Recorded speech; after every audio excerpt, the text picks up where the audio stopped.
अब यहाँ देखते हैं कि मुलर ब्रिस्ले प्रिंसिपल यूज करके आईएलडी कैसे निकालना। जो बेसिक चीज़ें हैं, hint points, important points ILD निकालते समय जो याद रखने के लिए मैंने आपको प्रीवियस लेक्चर में बताया है, उसी का यूज़ करके अपन यहाँ पे अभी देखेंगे कि आईएलडीज रिएक्शन के लिए शियर फोर्स, मोमेंट, ये तीन चीज़ें हैं, उसके लिए कैसे निकालेंगे। अगर आईएलडी अपने को पता चल गई, अगर आईएलडी बन जाती है तो उसके ऑर्डिनेट्स निकाल सकेंगे। अगर ऑर्डिनेट्स पता है तो जो भी लोड दिए उसको सिर्फ मल्टीप्लाई करना है, तो we will get the value of reaction, shear force और बेंडिंग मोमेंट। तो मेन चीज़ है कि स्केच, ये स्केच कैसी बनती है, ये मुलर ब्रिस्ले इन्होंने बहुत आसान कर दिया है ये बेसिक कंसेप्ट आईएलडी निकालने का। अब देखिए कितने भी डिफिकल्ट कुछ भी अगर न्यूमेरिकल्स है तो वहाँ पर अपन आसानी से आईएलडी निकाल सकेंगे इस प्रिंसिपल के द्वारा। जो एमसीक्यू बेस्ड एग्जाम्स है जैसे गेट, आईएएस, एसएससी, वहाँ पर ये स्केचेस बहुत पूछे जाते हैं, और बाकी कन्वेंशनल टाइप जो एग्ज़ाम है वहाँ पे भी इसका यूज़ होगा। वहाँ पे सिर्फ लोडिंग दी रहेंगी, अगर लोड दिए है तो ऑर्डिनेट्स को सिंपली मल्टीप्लाई करना है। उसका न्यूमेरिकल मैं ऑलरेडी ले चुका हूँ। ओके, तो अब देखते हैं वन बाय वन कुछ numericals, how to find out ILD. पहला, sketch ILD for RA, RA के लिए निकालो एक, आरबी के लिए, RC and then MC means moment के लिए। यहाँ पर थर्ड पॉइंट जो है मोमेंट। तो वन बाय वन देखते हैं। ये आईएलडी निकालने के लिए क्या है, अगर रिएक्शन अगर है तो रिएक्शन को हटा दो, वहाँ पे यूनिट लोड लगा दो, उससे डिफ्लेक्टेड शेप कैसे बनता है वो अपने को रिप्रेजेंट करना है एज ए स्केच, वही अपनी आईएलडी सिंपली। अब यहाँ पर आरए पूछा है तो अपने क्या करना होगा, बस रिएक्शन एट ए इसको हटा दो, इसके जगह एक 1 यूनिट फोर्स लगा दो। तो मैं इसको हटा देता हूँ अभी और यहाँ पर लगा देता हूँ फोर्स, उसका मैग्नीट्यूड है 1 यूनिट लोड लगा दिया। अब ये फोर्स अगर लगाएंगे तो डिफ्लेक्टेड शेप कैसे बनेगा, सिंपल है। यहाँ पे हिंज है, हिंज पॉइंट अगर है तो वहाँ पे रोटेशन हो जाएगा हिंज पॉइंट पर, बराबर है। सो हियर अब ये पॉइंट ऊपर चले जाएगा क्योंकि यहाँ लोड लगा है, बराबर है। इसका मैग्नीट्यूड लेना है 1 यूनिट। उसके बाद ये जो पॉइंट है हिंज पॉइंट, यहाँ से ये जो बीम है ऐसी, ये ऐसे रोटेट हो जाएंगे, बराबर है। तो यहाँ से ऐसी रोटेट हो गई और इधर का पोर्शन जो है ये एज इट इज रहेगा क्योंकि हिंज से रोटेट हो गए हो, है ना, हिंज पॉइंट से ही ये रोटेशन आ गया।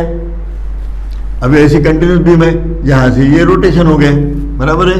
तो यही पॉइंट से रोटेशन हो गए, इधर अनअफेक्टेड है, कुछ इफेक्ट आएगा नहीं। सो this is nothing but ILD, है सिंपल।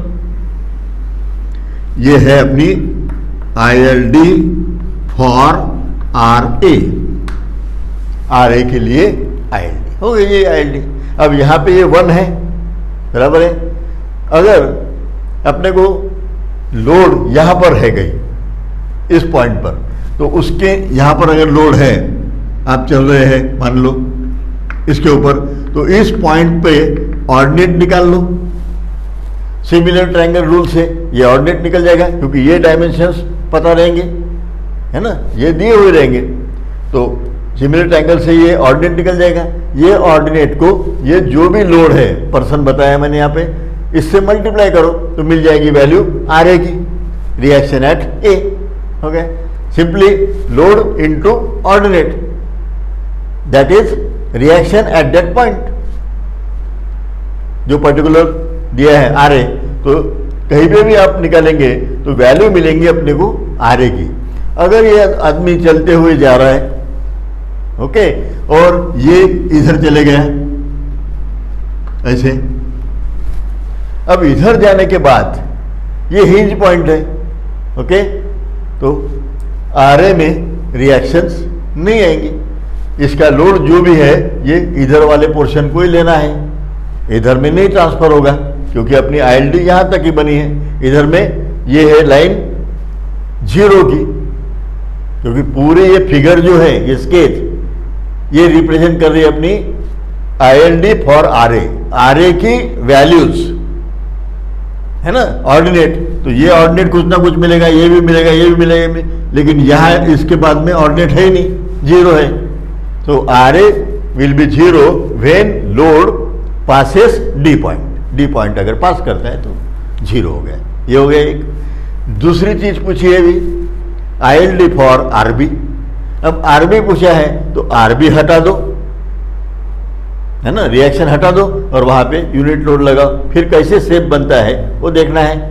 अभी इस पॉइंट पे मैं लोड लगाऊंगा, ये निकाल लिया मैंने, और यहां पे लोड लगा दिया ऐसे, और उसका मैग्नीट्यूड 1। आप इमेजिन कीजिए ये यहां से अगर उठ जाता है, ओके, तो ये कैसा शेप बनेगा। देखिए आप यहां से उठाने के बाद ये पोर्शन ऊपर चला जाएगा, ये बीम यहां से उठा रहे अपन, बराबर है। अब यहां से उठाने के बाद यहां पे भी एक हिंज है तो ये ऐसे आएगा, उसके बाद ये हिंज है, यहां से उठाया अपन ने, यहां से लोड लगाया ऐसे, ये ऊपर चले गए, और ये फिर ऐसे रहेगा, हो गया, है ना। मैंने यहां लोड लगा। अब ये ऑर्डिनेट जो है ये वाला, ये रहेगा अपना 1। जहां पे भी अपन यूनिट लोड लगाते हैं वो ऑर्डिनेट लेना है 1, तो ये हो गया 1। अब अगर ये 1 है तो करस्पॉन्डिंग वैल्यू यहां की कितनी होगी, सिमिलर ट्रायंगल का रूल लगा के अपन आसानी से ये वैल्यू निकाल लेंगे। ये ध्यान में रखना है कि यहां पर लोड लगाया था ये 1, अब लोड अपन ने B पॉइंट पर लगाया है, ये पॉइंट अपना B है, यहां पर लोड लगाया है ये वाला, उससे ये 1 आएगा, बराबर है। और ये ऐसे शेप रहेगा और इधर में कुछ नहीं रहेगा, ये एज इट इज। ये हो गई अपनी ILD। This is ILD for RB की ILD। सिमिलरली आप RC पूछा है, C पॉइंट देखो ये है। अब ये जो C पॉइंट है ये है फिक्स सपोर्ट। मैंने आपको बताया है हिंट में, जहां पर दिया था प्रीवियस लेक्चर में। अगर फिक्स है सपोर्ट तो कुछ नहीं, वहां उसको वैसे ही उठाना है ऊपर। ये फिक्स है, इसको उठा देना है। तो ये क्या बनेगा फिर, अब यहां पर ये मैंने निकाल लिया, यहां पर लोड लगाऊंगा अभी 1 मैग्नीट्यूड का, बराबर है, और उस सपोर्ट को पकड़ के रखना है। अगर मैं इस सपोर्ट को पकड़ के रखूं तो ये ऐसे ऊपर जाएगा, अगर ये पकड़ के है पूरा तो ये जैसे कि वैसे आएगा, है ना। ये बीम है, ये 2 पॉइंट्स मैं अलग से ये दे रहा हूं, ये हिंज है यहां पर, ओके। अब ये हिंज है तो मैं इसको उठाऊंगा ऐसे, तो ऐसे बन जाएगा, है ना। ये तो स्ट्रेट चले गए, पहले ऐसे था, ये हिंज है यहां पर, ये दोनों के बीच में, तो जैसे ये उठाऊंगा तो ये ऐसे होगा, है ना। तो यहां तक ये तो चले गए और ये मैग्नीट्यूड अपना रहेगा 1 यहां से यहां तक। लेकिन यहां पर अभी हिंज है तो ये सीधा सीधा नीचे चले जाएगा, ये नीचे गया, ये हिंज है, बराबर है। तो ये तो सपोर्ट जैसे कि वैसे रहेगा, ये ऐसे आएगा मेरा। ये इस पॉइंट को मैंने यहां पर, यहां था पहले, ओके, और ये इधर है हिंज पॉइंट, ये ऐसे उठाया तो ये ऐसे चले गए, ओके।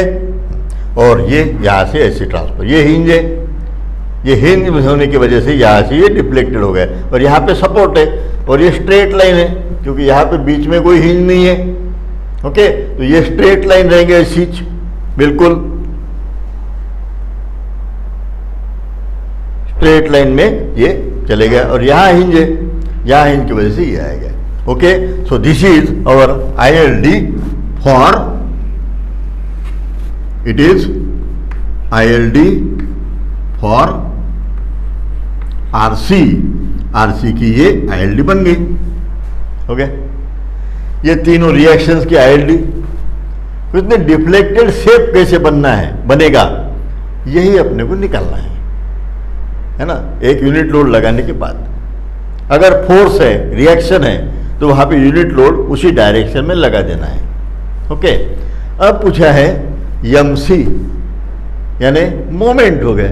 अगर मोमेंट है तो मोमेंट का संबंध आता है रोटेशन पे, बराबर है। तो अपने को टर्निंग मोमेंट देना होगा, है ना। एट C पॉइंट को अपने को टर्न करना है ऐसे। ओके, हाँ। अब मैं अगर यहाँ पे इसको, ये मेरी बीम है, इसको मैं रोटेट करूंगा ऐसे। ओके, तो इसको रोटेट करूंगा तो ये ऐसे रोटेट हो जाएंगी, बराबर है। और ये हिंज पॉइंट है। ओके, तो रोटेट कैसे होगी वो, ये ओरिजिनल शेप इस पॉइंट पर रोटेट करना है तो ये ऊपर चले जाएगा, बराबर। ये हिंज पॉइंट है। अब हिंज पॉइंट से फिर दोबारा ये ऐसे नीचे आएगा। अब यहां हिंज है और तो ये ऐसे आएंगी। ये होगी अपनी ILD, सिंपल, है ना। तो ये हिंज पॉइंट अगर मैं यहाँ पे शो करता हूं तो ये समझने में आसानी होगी। अब यहां पर क्या देना होगा, ये ऐसे रोटेशन है अपना। अब ये एंगल बनेगा, है ना। ये एंगल की वैल्यू जो होती है ये होती है 1 डिग्री, 1 रेडियन, ये रेडियन में रहता है। Okay, 1 unit. जैसे यहाँ पर ये 1, ये 1, ये भी 1, वैसे ये थीटा की वैल्यू हो गई यहाँ पर 1। अगर थीटा की वैल्यू पता है और ये डिस्टेंस पता है ना, थीटा इंटू L, ये ऑर्डिनेट बन जाएगा। ओके, ये ऑर्डिनेट यानी थीटा L, सिंपली। ये अपन बहुत बार देख चुके हैं। कोई भी एंगल अगर पता है रेडियन में तो थीटा L, ये अगर डिस्टेंस L है तो थीटा से मल्टीप्लाई करो, ये ऑर्डिनेट मिल जाएगा। ये ऑर्डिनेट जैसे ही मिल गए तो आप ये बाकी सारे ऑर्डिनेट निकाल सकते हो। Just we have to use similar triangle rule. ये ऑर्डिनेट पता है, ये डिस्टेंसेस तो पता ही, ये ऑर्डिनेट निकल जाएगा। बीच का कहीं निकालना है वो भी निकल जाएगा। सिमिलर ट्रायंगल रूल लगाना है सिंपली। ओके, तो ये यूज होता है। And this is nothing but ILD for MC की ये ILD। ओके, तो ये आपको समझ में आ गया होगा ILD यानी। और यहाँ पे रिपीट करने वाला हूँ एग्जाम्पल्स कई, तो कंसेप्ट आपका ये मुलर ब्रिस्ले प्रिंसिपल से ILD कैसे निकालना ये क्लियर हो जाएगा। अगर ये कंसेप्ट आप यदि लगाते हैं तो ILD बहुत चैप्टर आसान लगेगा, है ना। प्रीवियस जो अपन ने लिया है न्यूमेरिकल शुरू में, तो उसमें काफ़ी कैलकुलेशंस थे, तो यहाँ पर वो सब अवॉइड करने के लिए उन्होंने ये डेवलप किया हुआ कंसेप्ट है। तो इससे रिएक्शन, शेयर फोर्स और मोमेंट, ये तीनों की ILD अपन आसानी से निकाल सकेंगे। अगर ILD पता चल गई, ऑर्डिनेट अगर पता है, तो फोर्सेस निकालना बहुत आसान है।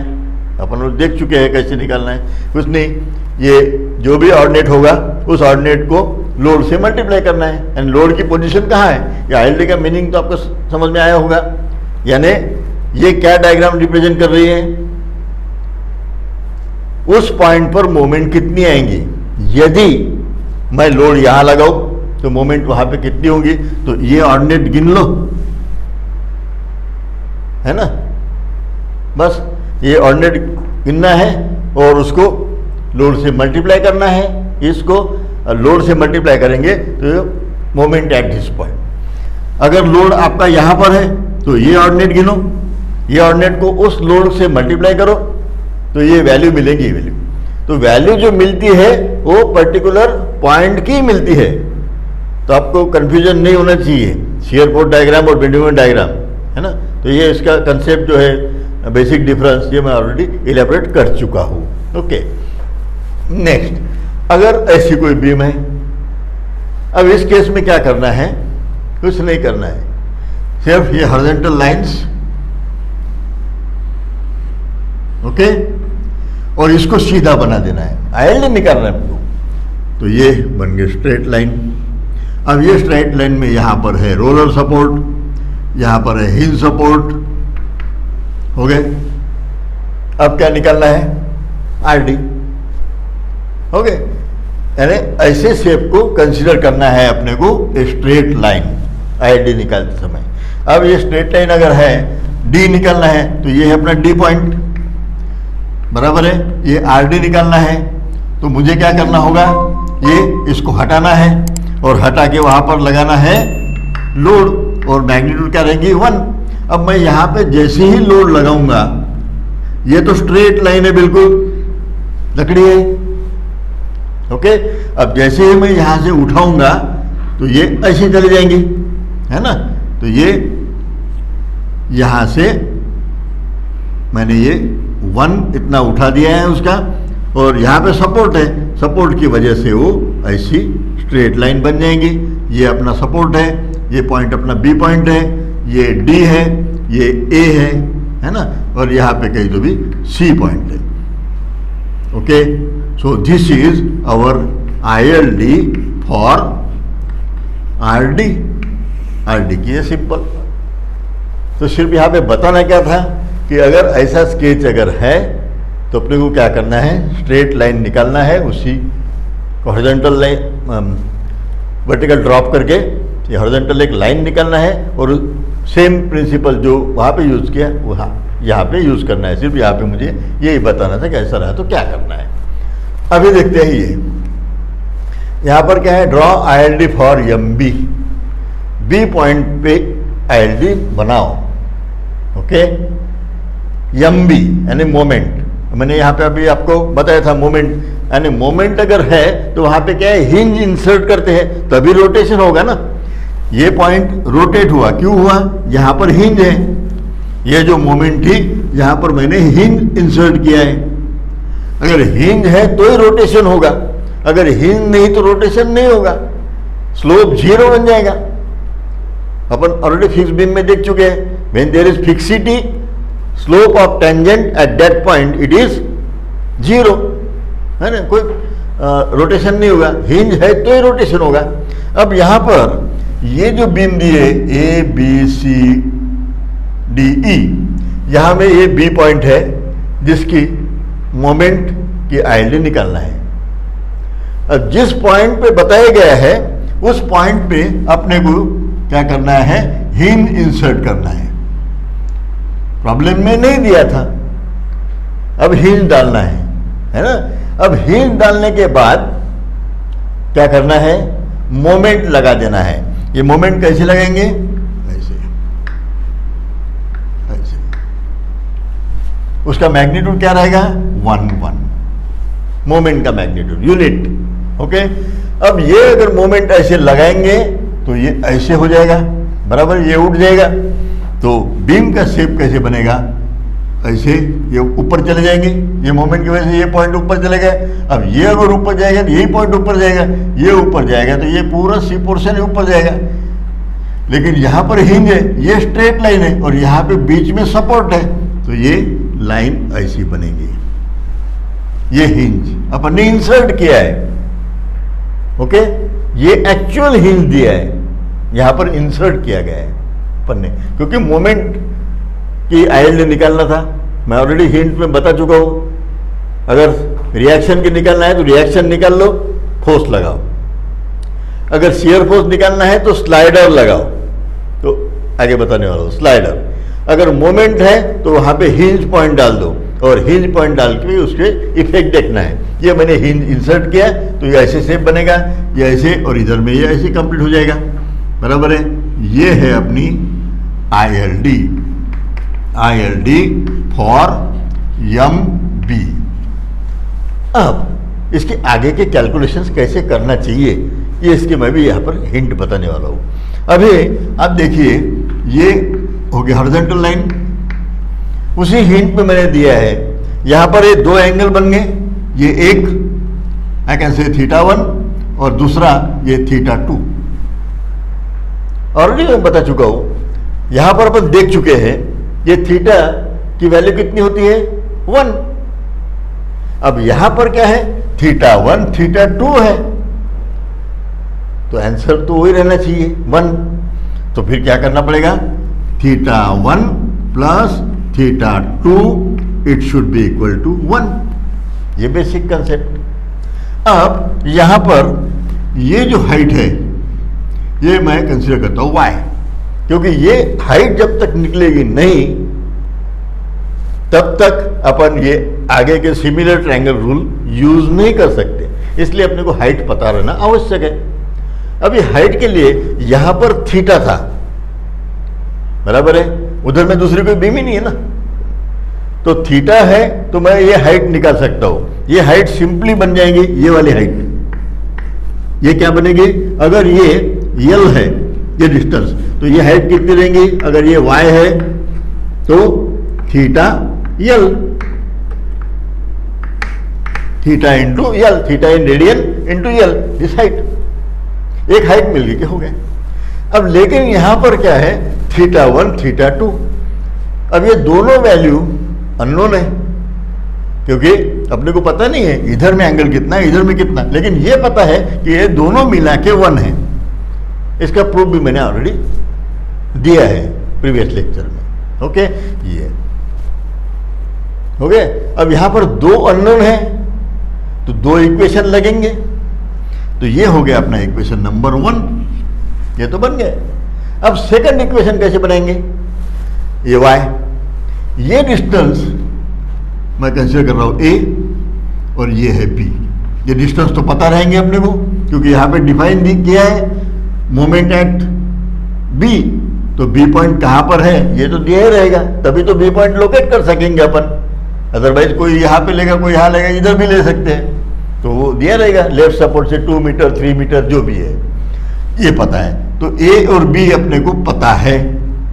ओके, अब y की वैल्यू निकालना है। y इज इक्वल टू, ये मैंने वहां पे क्या बताया था थीटा यल, तो यहां पर यल की वैल्यू क्या है a, और ये अगर एंगल यहां पे थीटा है तो ये कितना होगा, ये भी थीटा 1। ये अगर है तो ये अपोजिट एंगल कितना बनेगा थीटा 2। हो गया। अब थीटा 1 थीटा 2, तो ये थीटा 1 इंटू ए, थीटा 1 इंटू ए बोले तो y। अब इधर से अगर देखेंगे तो अपने को मिल जाएगा theta 2 into b, theta 2 into b, ये y। इधर से भी y निकाल सकते हैं, इधर से भी निकाल सकते हैं। हो गया, तो ये इक्वेट कर दिया। ये हो गया अपना इक्वेशन नंबर 2। लेकिन मैं इसको थोड़ा सा सिंप्लीफाई करता हूं। Theta 1 is equal to b by a and theta 2, है ना, ये ए को मैंने यहां लिखा है, बराबर है। तो this is our equation number 2।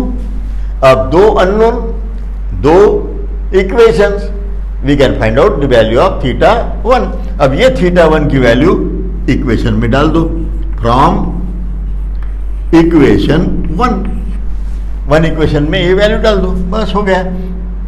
अब क्या आएंगी value, b by a theta 2 plus theta 2 is equals to 1।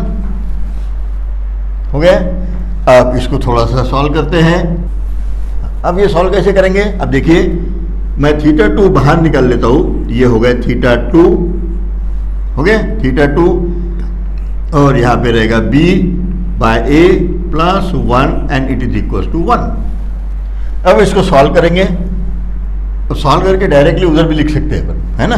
ये क्या आएगा b plus A divided by A, यहां पे आएगा b plus A divided by A equal to 1 and theta 2।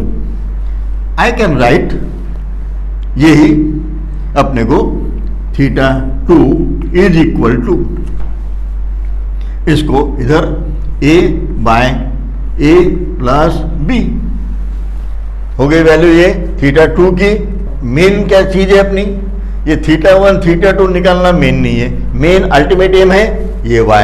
अगर ये y पता चल गया तो ये निकल जाएगा, ये निकल जाएगा, ये कहीं पे भी अपन कुछ भी ऑर्डिनेट्स निकाल सकते हैं, बस just you have to use similar triangle rule.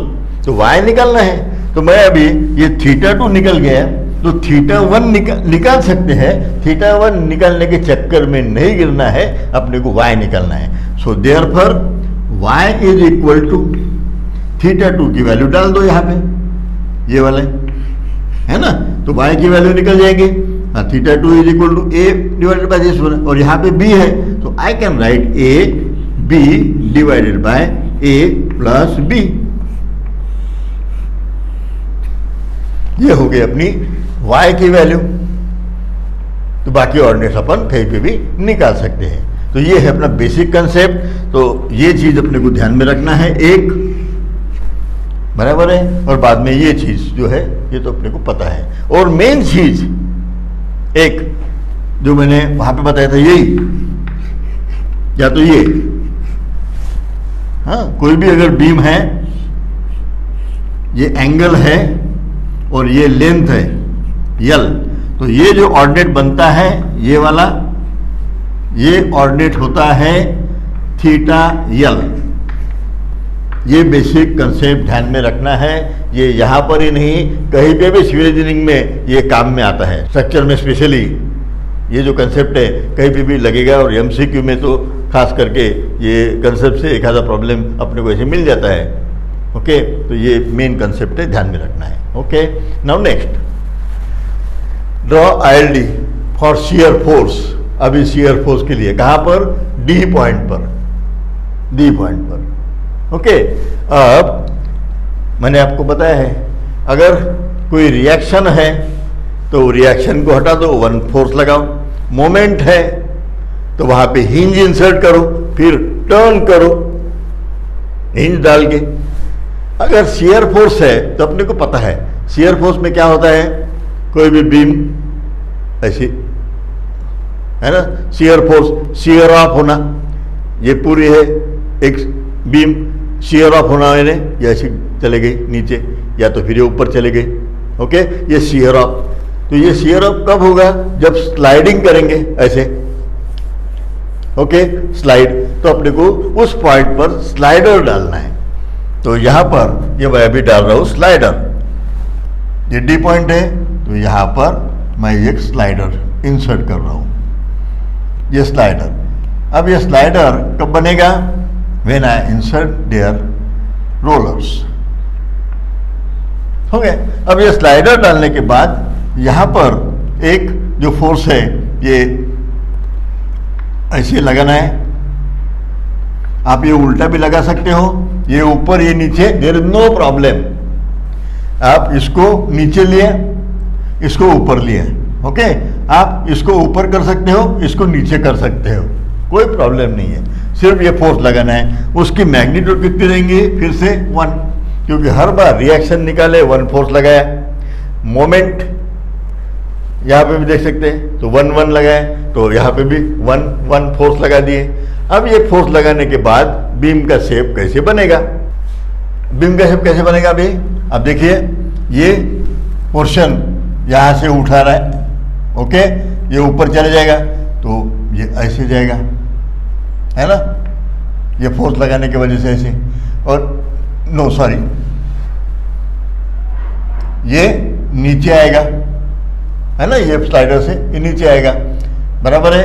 अब सिमिलरली यहाँ पर क्या हो रहा है, ये ऊपर चले गया ऐसे, है ना, ये पॉइंट नीचे, यहाँ से नीचे, क्योंकि यहाँ पे हिंज है तो ये खिसक जाएगा नीचे, और यहाँ पे इस पोर्शन में ये ऊपर चले गए।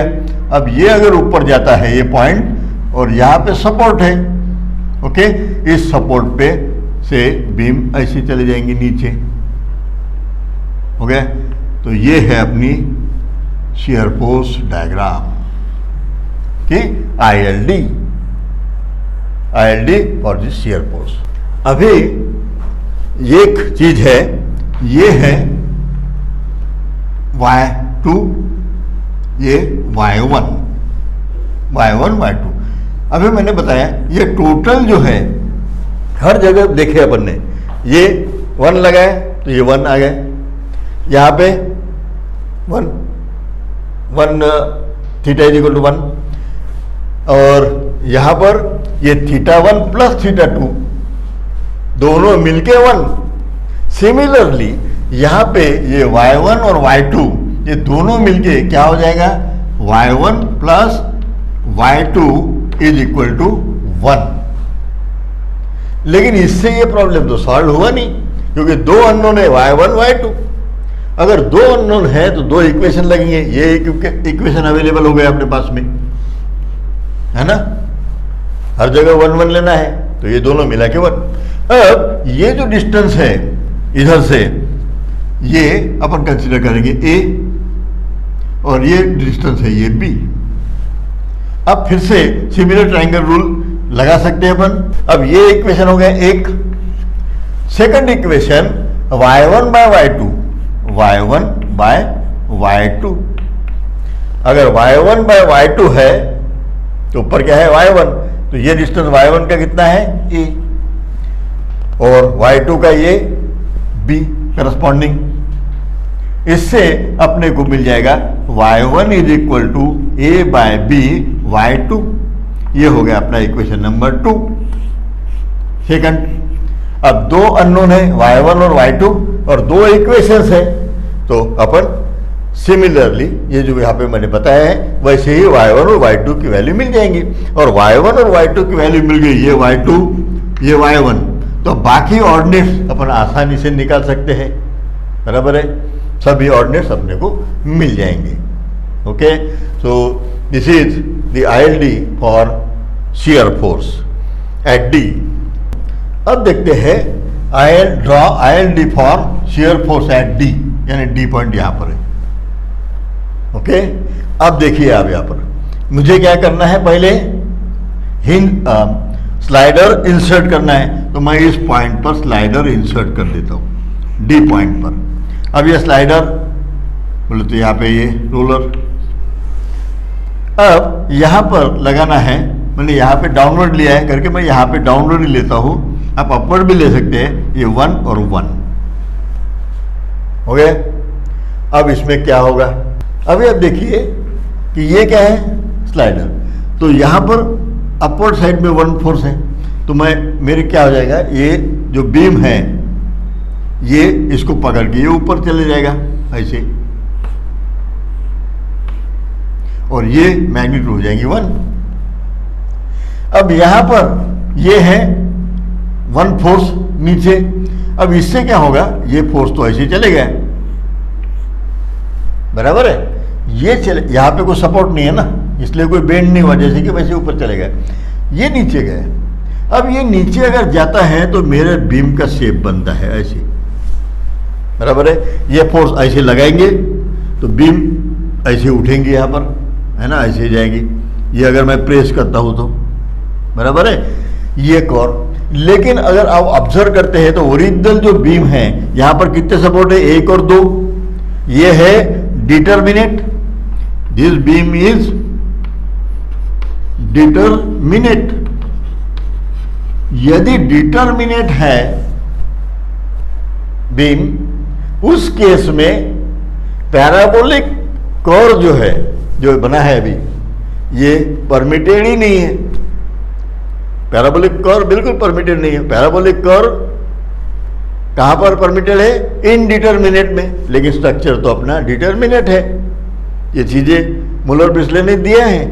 ओके, तो ये जो पोर्शन है ये अपन डायग्राम ऐसे निकाल नहीं सकते, और बन तो ऐसी ही रही है। अगर परमिटेड नहीं है तो फिर इसको हटा दो, जाने दो, फिर परमिटेड नहीं है। तो ये हो गई अपनी ILD for shear force at D। ये है इंपॉर्टेंट। ये अगर पॉजिटिव साइन है, इधर में भी आप ये पॉजिटिव ये निगेटिव ले सकते हैं। ओके, हाँ, तो ये ILD बनेगी सिर्फ ऐसी इतनी। This is our ILD for this portion, क्योंकि इधर में पैराबोलिक कर्व बन रहा था, या कर्व बन रहा है, सिंपली क्यूबिक पैराबोलिक कर्व बन रहा है। लेकिन कर्व जो है, curve ILD for determinate structure is not permitted. Determinate structure अगर है तो उसमें ILD कि स्केच में कॉर लाइन नहीं आना चाहिए, ये परमिटेड ही नहीं है। अगर परमिटेड नहीं है लेकिन बन वैसे रहा तो फिर उसको छोड़ दो, अवॉइड कर दो। Okay, so this is ILD for shear force at D. Okay.